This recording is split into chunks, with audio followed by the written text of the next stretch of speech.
don't know if you're acquainted with some issues that the city has about with that program. No. Hi. Tudo bom? Tudo bem? Eu não te conheço. Pois é, prazer. Eu sou o Luiz.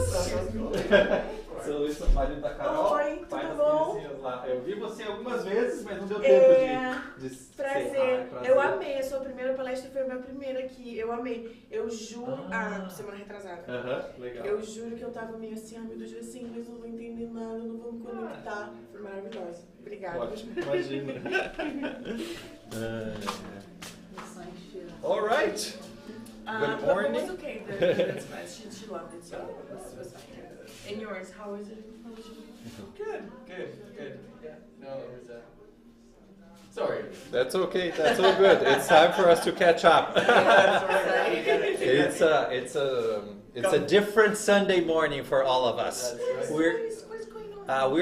Today is the first day we're having the children's Spiritist education. I was like, Yeah. something going on. Yeah, so we had in the past, but with COVID, we had to kind of to stop a little bit, and then once we came back, we were like, okay, how can we continue? Then we did some study, we prepared ourselves, and today is the first day that we have few children. I think for now my 2 kids there, but hopefully we'll have some others that will join us today. Okay, good morning for those online, good morning for those here. So before we start, as usual, just another reminder, it is actually next Sunday already. Oh my God, the time is flying. We have our planning meeting. It's a planning and a look back of what happened with FSS in 2022 and what we have in store and what we have planned for 2023. There's also a legal requirement that we have to have a general assembly as a non-profit that we are. So we'll do that. We'll fulfill all those legal requirements with that and show all our financial position and all the things that will happen in 2022 and what is needed for 2023. And we'll do that all over lunch. So we're preparing stroganoff. Yeah, everything with food becomes a little bit better, right? So we'll be having lunch, stroganoff, one of our favorite dishes in Brazil. Yeah, everybody tomorrow invited to join us. All right. So let's start with our text. So today I'm reading The Way, the Truth, and the Life from our dear Chico Xavier by the Spirit Emmanuel. And the text number is 134. The title is A Little is Enough. And the passage that Emmanuel will talk about says, Judas said to him, Lord, where have you come from that you have shown yourself to us and not to the world? That's in John chapter 14, versicle 22. One of the most surprising facts about Christianity is the way the Savior chose to announce the eternal truths. Jesus did not appear amid sensationalist decrees, revolutionary triumphs, or situations of domination. No, he came in peace to a humble manger. He exemplified what he came to do. He talked to a few obscure people in a small village, and by doing just that, he prepared the transformation of all humanity. However, for the inferior world, Judas' questions is still apropos. Ordinary people only understand those who impose themselves on others, even when they have to listen to tyrannical sentences pronounced from blood-stained vases. They only comprehend shocking spectacles and the theatrical gestures of those who may be in a dominant position today, only to have to endure tomorrow the same transforming process imposed on the transitory world in which they took part. Jesus, however, spoke to the immortal soul. That is why his revelations have never died. Furthermore, he showed that one's financial or social status is not essential for one to be of useful service to God, nor is a city with its stately regimentations and resources, edifying and simple principles, a nameless village and a few friends are enough. The bearer of goodwill knows that this was the material with which Christ began the renewal of life on earth. Turn up this. Let us pray. So connected that we are with this message of how humble Jesus was, how simple he was with his teachings, and how profound that simplicity was until today. Let's raise our thoughts to God, to Jesus Christ, our Master, to each one of our guardian angels, to the spiritual team that takes care of all the activities here in FSS. And as always, be grateful. Be grateful for one more Sunday morning that we have come together to continue each one of us in our work to the path of goodness, following Jesus, our guide and model. Let's ask that for this period of time, we're blessed, we're enlightened, that we remain connected to the divine wisdom so we can take the knowledge, the information that we have here and start reflecting. What does it mean to my life? How can I understand that more? How can I apply in my everyday activities while incarnated on this earth? And as we're talking about incarnation, let's be grateful for this opportunity that we have here, to be here on this earth and to continue with the work to become a better immortal spirit. Let us have another meeting blessed with serenity, peace, tranquility, and above all, full of love. So be it. Luis, onde é a música mesmo? Let's see. I think it's Eu quero mexer e causar confusão. here. Ah, ok. This in here. Yeah. Okay, thanks. All right. So today the topic is about happiness. Who doesn't want to be happy? Pretty kind of simple, and I can go with an assumption that not only us here in this room, but the entire world would like maybe some formula, or maybe some things that we can reflect and understand, and to get to the happiness, right? And to do the work and do some of the things that are not demanded, but the invitations that we have in everyday life, so we can achieve this state of happiness. So today we're going to talk a little bit about what is happiness. Is happiness possible here? What is possible here on this earth? What is possible for us on this earth and within the point in time that we are in each one of us, of our evolution? What is possible to do? What does it mean that that happiness for each one of our lives? In addition to that, when I studied for this lecture, I found a lecture, which is this one here called Happiness, Utopia, or Reality, from our dear Alberto Almeida.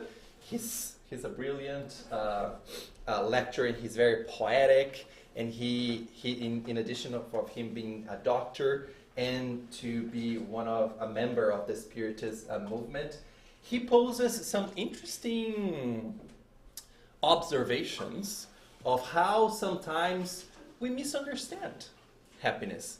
And what does it mean, that misunderstanding? What are some of the paths that we believe this is leading to happiness, But in fact, it's not exactly that. And he brings 3 kind of misunderstandings of happiness and explains what does it mean, that misunderstanding, and what is the invitation for us to change a little bit of our view and maybe take a better path in pursuing happiness. Another one is, if you don't know Cosme Massi, he's a well-known person in Brazil. He is kind of the person that created Kardec Play, created Kardecpedia. It's a place where you can find all the Spiritist books translated in I don't know how many languages, and he has a very in-depth knowledge about the Spiritist doctrine, and he did a little bit of what is happiness in the view of the Spiritist doctrine. And in addition to that, of course, we're going to bring some of the Spirit's book and the Gospel according to Spiritism. So some of the objectives that I just mentioned is what do I understand by happiness? Where and how have I been looking for my happiness? What goals do I have for my life? And something that we always try to bring over and over here, how connected each one of us are with those seeds and that divine essence that each one of us have, so we can kind of guide and use as a parameter for us to guide in this pursuit of happiness. So here is just a point that Cosme mentioned, that a lot of philosophers from Socrates and many others, they have always been studying, right? What does that mean? What is happiness? How do I achieve happiness? What is not happiness? And happiness is always that, it has that feeling of future state point. I need to get to point A, that means happiness. And spoiler alert, we will end this talk today reinforcing that happiness, it's not only that point that I get there. Maybe it's a year, or maybe it's a thing, maybe it's an acquisition. It's more, happiness is more about the journey and how we collect moments of happiness, of what is possible here on this planet, I think I cannot even say at the end, but the collection of moments of happiness can create the state of happiness for us, right? And that is beyond just Luis living in this body today. That happiness extends and transports beyond that, because we are immortal spirits. But also Cosme, when he's establishing a parallel, even the old days with the philosophers, thinking about, arguing, and trying to create the definition and how to achieve that, we can establish a little bit of a parallel with our current reality. I don't know if you know, there is a method when you're trying to identify kind of some root cause problems, where we ask 5 whys, right? And he makes a parallel and say, okay, someone might say, I want to win the lottery. But why you want to win the lottery?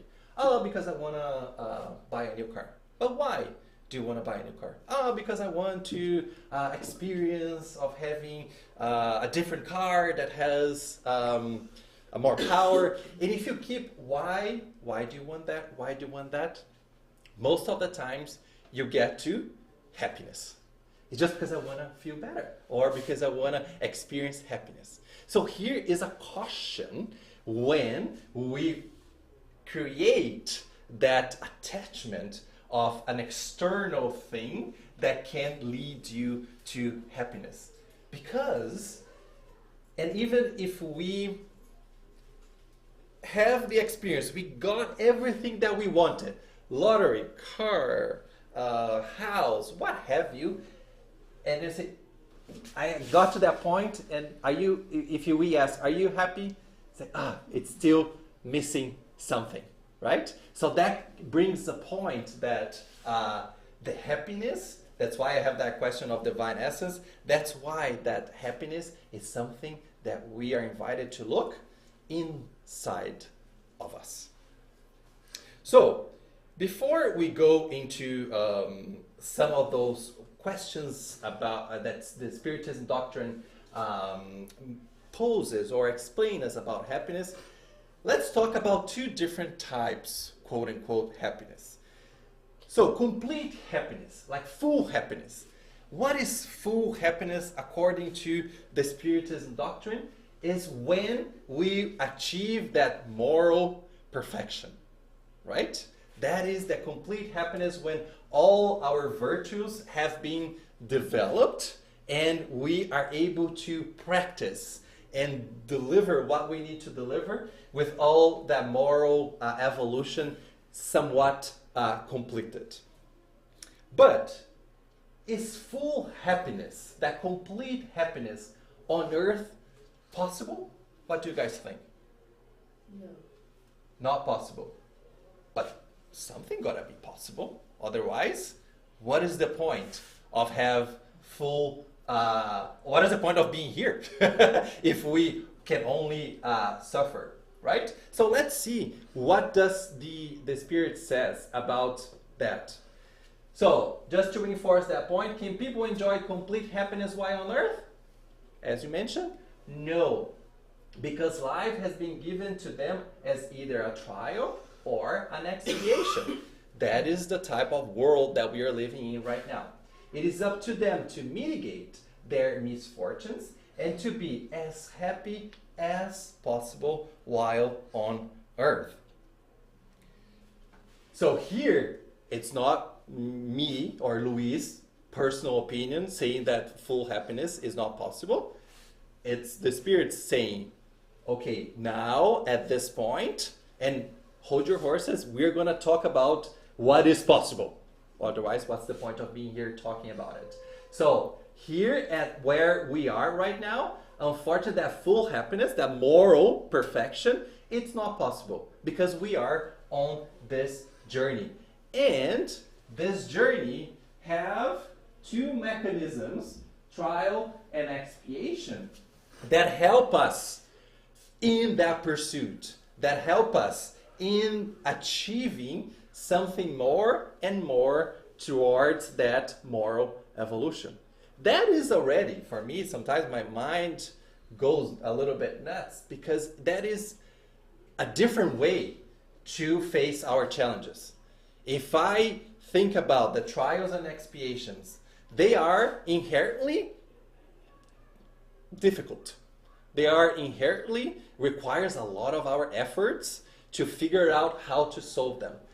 But if I resignify and think about, those are lessons, those are opportunities so that I can achieve a better future state, a future state that can provide me more happiness. And the spirits continue. And here, I want to bring this because we are studying. I would like to invite everyone, if you haven't joined us. Every Wednesday we have the study of the Spirit's book. So if we put a comparison between the types of the world, right? We are in trial and expiation. And Kardec, about the question 100, it starts talking about the hierarchy of spirits. He mentions that spirits are generally, it's not a hardcore black and white, but one spirit is exactly at this point and another spirit is exactly at the other point. It's about a fluid kind of scale. And he mentions 3 orders. The first order are the spirits that are pure. What is an example of a spirit that is pure? Jesus. Exactly. The second order are good spirits. The third order are imperfect spirits. Generally, the earth, where are we in this order? What is most characteristic? I'm not saying Yes, the third order is kind of the most of the characteristics of the spirits here on earth. If the most characteristic are those imperfect spirits, the third order, Cosme, as kind of, he's a mathematician, I think he has philosophy as well as a degree. He goes in very logical rationale. Also, why can't we enjoy the pure happiness, the complete happiness? Because of the characteristics of this third order. One of the characteristics are that we are predominantly more focused on the evil. It's not on the good. The evil, what I mean is our egoic feelings are more predominantly. Sometimes we feel easy enough anger. We feel easy enough some jealousy. Or we are still in the process of developing our virtues, right? If we are here, and in addition to that, look at our body, look at the requirements that we have to be here in this it's a more dense body that we have, and look at how we grow old. Our body are affected by diseases. Our body is affected by some of the challenges as we grow old. So he puts this comparison. That is another reason that is hard when we face a disease. It's hard to face that disease and enjoy complete happiness. So I like the way that he kind of described the characteristic of earth, the characteristic of spirits that are habitating here on earth, because we are in this process. But it was like, that sounds, Luis, a little bit like, where's my hope if this is where we are now? The way that I see the hope here is look at where we are destined to be. We are destined, and we will go through this, to this hierarchy. And if we look forward, we will overcome our vicissitudes. We will overcome our egoic feelings, and the good will be the majority of our actions. The good will be how we will spend most of our times as we evolve. So our happiness, we can look as we do our work here on this earth, and within this category, if you want to call, I can look towards. There are spirits that have been giving us communications and have been giving us examples of how they enjoy a different happiness because they have grown. They have overcome their challenges. They have overcome all their vicissitudes and their challenges. So can we. If we understand that there is a path, there is, even though this is a little bit of more,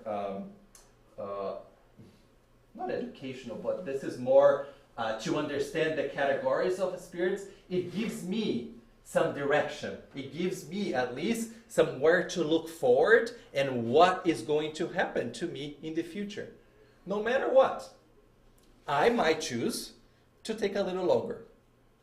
I can choose, right? I can choose not to do anything and stay here because there's a law of free will.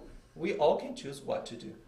If I know what is in house for me for the future, as I progress in this hierarchy, for me at least, it works as a motivation. It works as something like, I want to get there. If that future is possible, I know there are spirits there. I am a spirit.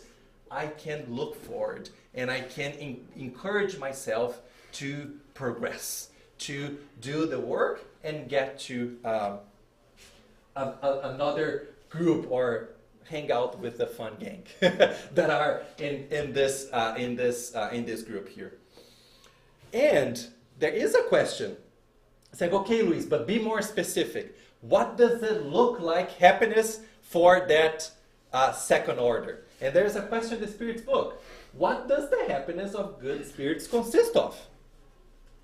And the Spirit said, in knowing things, in feeling no hatred, jealousy, envy, ambition, or any of the passions. Passion is the word I was looking for.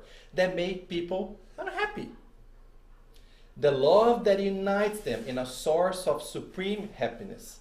They do not experience the needs, sufferings, or anxieties of material life.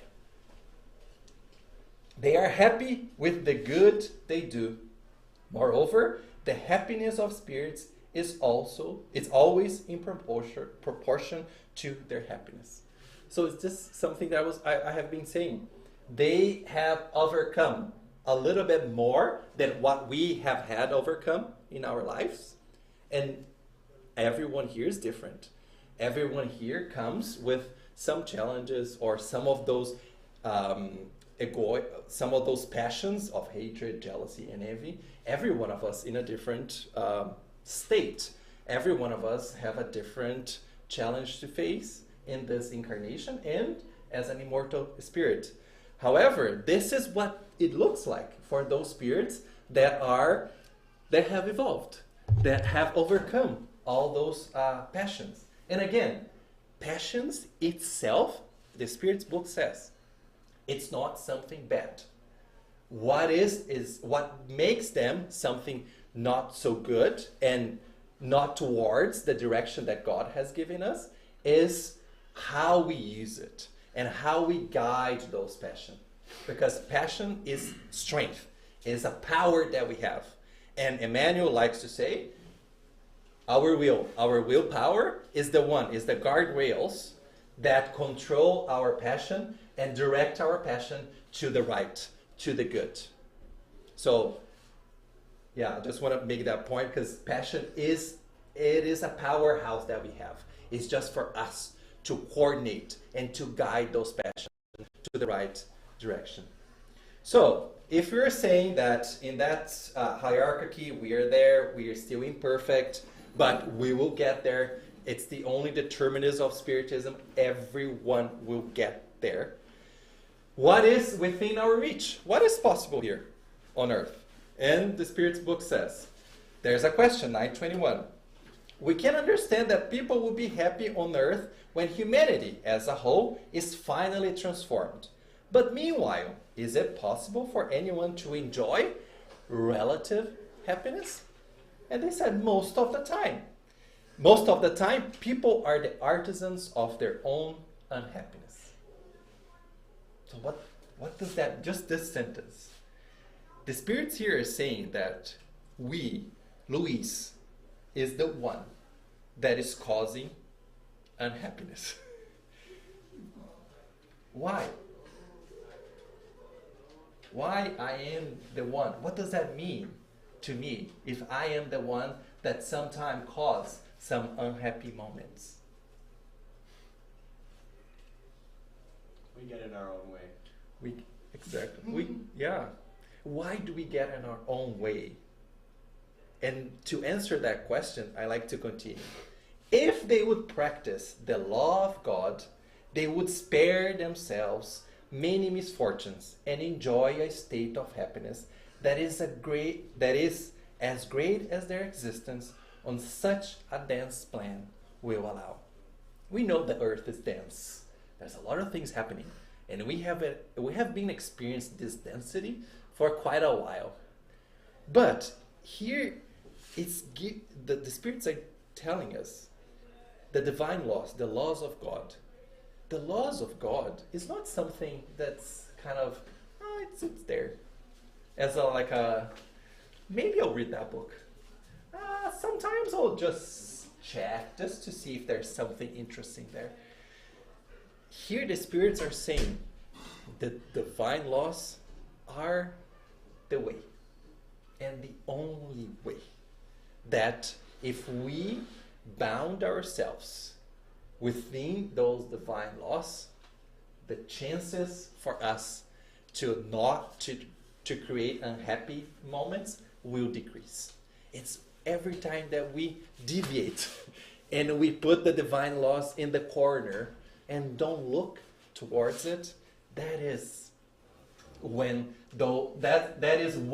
we become those artisans of our own unhappiness. So here I just want to drive the point how important is for us to understand those laws.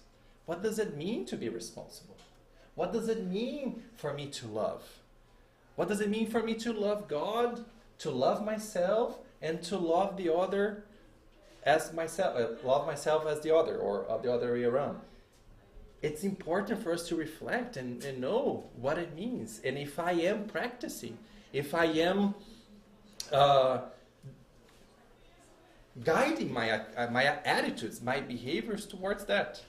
But is that to say, oh, bad Luis, now it's been 2 years that you forgot about the divine laws, or yesterday you broke a divine law? That is okay. That is why we are here.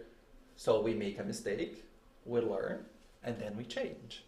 We make the same mistake, maybe a little bit in a different way, we learn, and we move on. The importance is for us to be self-aware and be, and we'll talk about a little bit later, is to be, to have that self-encounter, that self-awareness, and know and be always reflecting. What did I do? Santo Agostinho mentions, know thyself. We are encouraged to know ourselves, because if we don't know, how am I going to change? Right? And for everything that we have a choice. We always have a choice. There's not a moment in life that we don't have a choice. We have a choice every day to choose to do A or to do B. If we decided to do nothing, it's still a choice. We decided to do nothing. So the law of free will never ceases, right? There are some, we can go in depth about the Spiritist doctrine when the law of free will might be reduced in some cases, but overall as a concept, we always can choose. But as we know, the divine laws, they don't happen in isolation. They are all connected. And there's always 3 laws that comes together with the law of free will. It's the law of our responsibility. We are responsible for everything that we do. And there's the law of cause and effect. For everything that I do, there will be an effect. Good or not so good. So knowing that gives us some parameters to always analyze. How am I doing? Is that bringing me happiness? Is that the happiness that the spirits or what Jesus has taught us? Is that where my actions and my behaviors are driving me? And there's another question that continues.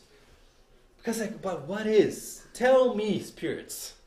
Tell what does that mean to be happy? Is there a common denominator, at least for everybody, to enjoy that happiness? And there, in Kardec, as smart as he was, he asked, earthly happiness is relative to the position of each person, and what might suffice for the happiness of one would be misfortune for another. Is there nevertheless a common standard? And we as humans, we crave for, give me the definition, exactly black and white. What is the common standard for happiness for all of us? And here the spirits enlighten us with some points. For material existence, it is the possession of all that is necessary. For the moral life, it is a good conscience and faith in the future. Maybe I should have done just a lecture about that question. It's very deep to even, like if we start with the material existence, the material component of it, everyone is looking for something different. It doesn't make any sense that everyone will have one way to do things, right? We are all different, and that those differences, that what makes the world, what makes the universe the way it is. But, and everyone will reflect, what is necessary for me? And everyone will have a different answer. What is necessary for me might be different what is necessary for Priscilla, might be different what is necessary for Anna. But we need to be very truth and honest to ourselves. What is that necessary, right? Again, sometimes I sound like a broken record. We're not saying here, and the spirits never said that the material components have no purpose. Yes, of course it does. However, how can I then balance my material existence with my moral life? How can I assess, is this bringing me a relief, not a relief, or is this making my conscience good? Is that when I make whatever action, my conscience is like, oh, gold star, it's good. This is the way to go. And even though we break apart, okay, my conscience is doing or is telling me something, another important part, and I think I mentioned that my lecture 2 weekends ago, it's that faith in the future. And I always bring chapter 2, item 5, the point of view. It's believing that we might be in a situation right now that might not be the best one, might not be happy. It actually might be unhappy for whatever reason. But the spirits have told us, believe that that situation is one point in the journey, in the timeline. And it serves a purpose. It serves for something, and each one of us will understand what is that purpose. But what is required for us is to believe that will pass. Chico Xavier has always said, this shall pass. And whatever is going to happen, good or bad, shall pass. If it is good, it's a moment of happiness, let's collect. Put in our backpack of moments of happiness and carry on and learn. Also learn, what did I do that, because sometimes we're a little bit more self-aware of something that went wrong, which is good. Went wrong, let's analyze why it went wrong. What have I done differently? But sometimes things went well. It's like, yeah, maybe I used the golden rule. I did to others what I like to have done to me. What was that? What was that I did that I can continue doing? Because that generated a good result. So I should continue doing, right? So material existence, every one of us will figure out what is necessary. What is necessary for me to continue with my life here? And as a moral life, how am I going to assess my conscience to see if what I did is something that my conscience is okay with it? And also always believing, and I think we have been tested, and we will continue to be challenged, or maybe not tested, to have that faith in the future, because the world is in movement. The world is in flux, and there's a lot of things that need to happen so we can get to that future transformation.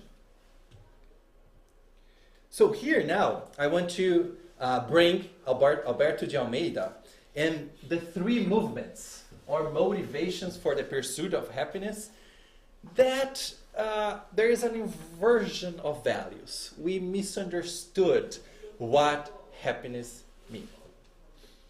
So the most common one, in order to be happy, I need to overcome others.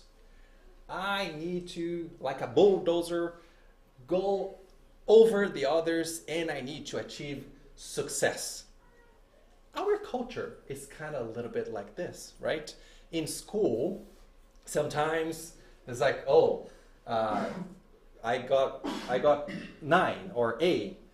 What about who else? Were you the first one in class? Who else got an A? So we always have that that tendency to compare, and that tendency to really overcome the others and to achieve success. In the professional world, maybe even more intense. How am I going to have the status of raising to the top and be the best, or whatever title we want to call? So we achieve that success. And that success, happiness, success, whatever school, education, or business, this is the definition of happiness. But then when we ask, most of the time for those, I got it. The car, the job, the house, the whatever. And if you ask, are you happy? There's still one more thing that is missing for that person. And Alberto de Almeida, let's see, he brings a very interesting, it's not working, a very interesting analogy of a pyramid. Those, yeah. Yeah. He brings an analogy of a pyramid, right? And he always says, everybody wants to be here, at the top of the pyramid. See, let's analyze that. Would it be fair that only a few people could be here? And what about this? Do you think God would be fair that only maybe 5% of immortal spirits will get to the top, and those here will need to struggle and suffer forever because they can't reach here? Because at the bottom of the pyramid, it doesn't fit, right? Law is love, justice, and charity. It wouldn't be fair that a lot of people, or just some, selected. It's like, oh yeah, you go, yeah, you're gonna get to the top. You're gonna get to the top, like Oprah. You're gonna get to the top. You're gonna get to the... It's not fair that this would be the way to go, right? So when we, and the point is, when we put all the happiness towards that external, because here most of the time is towards those external things, we miss the point. Because the only thing that we can control is within ourselves. The kingdom of God, of Jesus, is within ourselves, right? And what is one example that we have that is, it would be the perfect example that had all the best opportunities in the past and after Jesus died? He had the best social, economic chances. He was well educated. He had everything to be happy. There is one character, or there is one person in history that had everything and was here at the top. But still, if you had asked him, it's a man at that time, if you had asked him if he was happy, he was still looking for happiness because he couldn't find it. What is one example that is over there in one of those books that can tell us that he had everything to be here but was still not happy? Our dear Saul of Tarsus. Saul of Tarsus had everything. He had power, he had social and economic advantages and everything, but still he was looking at those following Jesus and asking himself, how come they're so happy and I have everything and I'm still not happy? I'm still in that pursuit. Because he couldn't, until he found or he had that encounter with Jesus, he didn't understand that happiness was that within ourselves. So that was a great example, and I encourage everyone to read, how do you say Paul and Stephen? Do you know? Paul and Stephen, yeah. Paul and Stephen story, because he's a great example of, before when he was Saul, that the misunderstanding of happiness that we might have. Another one that he says is what he calls a pseudo-sense or virtuousness. I can't say that word. Virtuousness. So what happens, and I have been learning this just myself. Sometimes two people like myself chose just to annul myself. because of fear of not having any conflict with anyone else. I don't want to go against. I don't want to cause any fight. I don't want to do anything. I just want to be here in my corner. Just tell me what to do. I will do it. That I suppress myself. That I forget about all my needs that I have because I don't want any trouble with anyone else. And that is okay. This is what I'm going to be happy. I'll just say yes. Yes, yes, yes, yes. And we know that is not a way that we invited, because in this world that we are in as trial and expiation, we'll always face some conflicts. We'll always face some challenges, difference of opinions. And within those difference of opinions, that's where we can maybe grow with maybe Anna's different point of view. Maybe I can grow with another way of seeing a life or way of seeing something that I haven't thought about it. And when I suppress myself, when I just forget, okay, I don't want to have a fight with anyone, deep inside me, I still have that anxiety of that anger. It's like, oh, I should have said anything. But no, happiness for me, I need to be quiet. I don't need to, because then person A will be disappointed with me. There's always that internal turmoil kind of eroding our self-esteem and everything. And that's not what is the invitation. We should be balanced and happy inside and when we integrate with society. Another one that's not that common, but it happens is, okay, I'm going to isolate myself. I don't want to deal with humanity. I don't want to deal with other human beings. I don't want to experience any pain or conflict. I don't want to disturb anyone, similar to the first one, but I don't want to be disturbed as well. But we know we have the law of society. Is that the law of society is okay, you choose to do it or to obey to it? We know that's not, we don't choose the laws. We can choose if we decide to put it aside, but we know that the law of society, it has a purpose. I think after COVID, it's higher. Mm-hmm. It is. Yeah, COVID has, in different instances, asked us to be kind of removed a little bit from the bigger society, just to focus in our own little macro society, who is our family. And our family, as we know, is our first lab of our moral evolution. Because we know our family has a lot of great opportunities for us to learn so many things. And each one of us have your own challenges, good and not so good, with their own family. That is kind of daily a reminder of what is that we are invited to do to overcome some of the challenges. Yeah. About the social isolation, I think that I've passed some experience that I think is really interesting. I was trying to become a better person, like keeping the vibratory pattern always high. He was traveling, so I didn't have that problem. I was here being vibration positively, reading a lot of Spiritist books. Meditating. But then a fly come inside my house and everything goes down. So if you isolate yourself, something else will happen. The fly got me mad as... Oh, I don't know how to explain. I couldn't kill it. And I was like, I could see, oh my gosh, I was so well 5 minutes ago, like 12 hours vibrating positively. Nothing can bring me down. And one fly, not even a person, one fly made me disrupted rage. everything. Exactly, so. Yeah. I can understand that.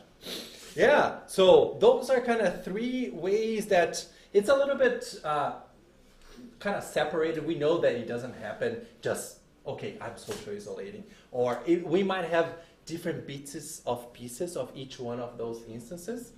And now I want to turn in, what is the Spiritism invitation? Is what I've been saying, is that self-awareness. If we perceived ourselves beyond the material body, beyond our ego, is that immersion in ourselves, so we can look back Am I kind of misunderstanding the point of happiness with success, with overcoming others, or to be with just fear? I have fear of everything. I have fear of engaging in a different opinion with anyone else. That's why I kind of lock myself in. It's that moment that we take within our own selves. It's that coffee chat that we like here in North America, that coffee chat that we have within our own selves. Okay, let's go and talk to Luis, just to see how things are happening. And there's a kind of a passage here that Alberto says, whoever dies within himself evokes Jesus' words about the encounter with the kingdom. Seek the kingdom of heaven, and its justice, and everything else follows. The kingdom of heaven is here. It's not there. It's not in a different country. It's not in a different address, a different city. It's here. And we carry that different kingdom beyond this existence. And I love this. I need to go a little bit fast. Sometimes, as we mentioned, okay, Luis, tell me, I did action A. Is that an action A that will go, that is happy, or that will give me unhappiness? I want this measure. I want this measure, black and white, to say this brings happy, this brings unhappiness. We know that that's not possible. However, the Spirit's book, the Gospel According to Spiritism, had this beautiful passage that helps us to guide if the actions will help me towards happiness or unhappiness. In order for one to judge something, one must look at the consequences. First clue, what am I doing? What consequence does it generate? That is why, in order to determine what is really fortunate, we can translate here to happy, or unfortunate, or unhappy, one must be transported beyond this life, because it is there that the consequences will be felt. Hence, everything that is called unhappiness, according to your short-sightedness, ends with corporeal life and finds its compensation in the future life. I would add here personal opinion, beyond this life, but also beyond ourselves. And what is the consequence even here in this life? What I'm doing here that is generating positive for me and for others. Beyond what is this generating for me as an immortal spirit beyond Luis? What I'm doing here, am I taking care of my jealousy? Am I taking care of my hatred? Am I taking care of my enviousness?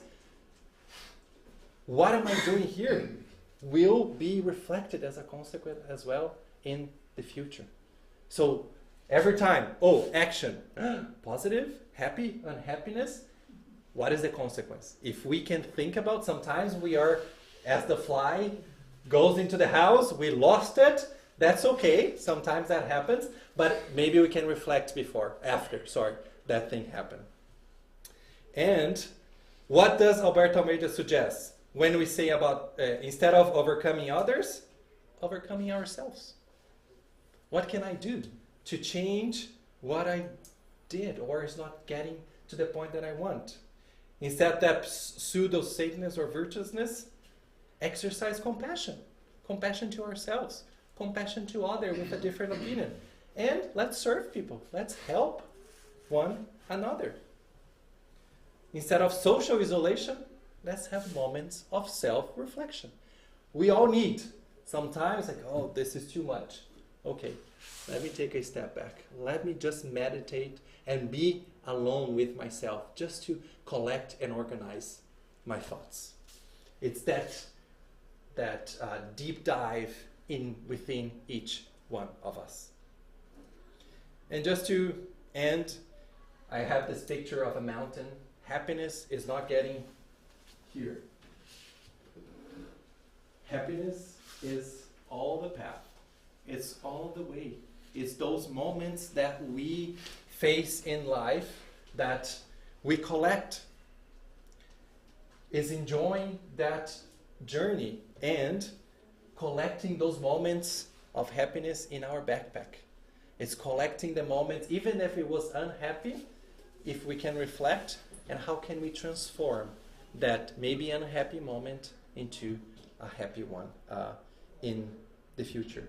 And Jesus and God gives us, by the law of mercy, as many opportunities that we need to go forward in that hierarchy, to get to be a better immortal spirit, and we can make as many mistakes as we need to until we figure it out. But I always like to bring, when I say this, Emmanuel says, sometimes if you're making over and over and over and over the same mistake, just self-reflect if you're not being stubborn. I think that's very wise. Because sometimes you're doing exactly the same thing to get a different result, and that won't get it. If you don't change the way that we approach things, that might not happen. Something has to change in that equation, right? Yeah, exactly. Yeah. And yeah, enjoy the journey. The happiness journey here on earth. Questions or comments? No? Something that it's personal, but for me, like regarding happiness or like feeling okay when things are not okay, doesn't mean that I can't do it, but I'm practicing. Yeah. Is that knowing, as you mentioned before, everything changes, everything passes. So the happy moments, like see happiness as moments, Yes. part of the journey. Exactly. But also knowing that those happy moments might be followed by some moments of more hardships or maybe challenges. So just knowing that it's not like, I achieved happiness today, so now I'm happy all the time. It's So like this, right? It's like the heart. Yeah. Sometimes It's we'll like be the here, speech, right? Sometimes we are at the Yeah. peak here, and sometimes we are here, and that's all part of this gig And that like we the sign up. orbit, if it's flat, we are dead. Yeah, So it has exactly. ups and downs. Ups and downs. Helps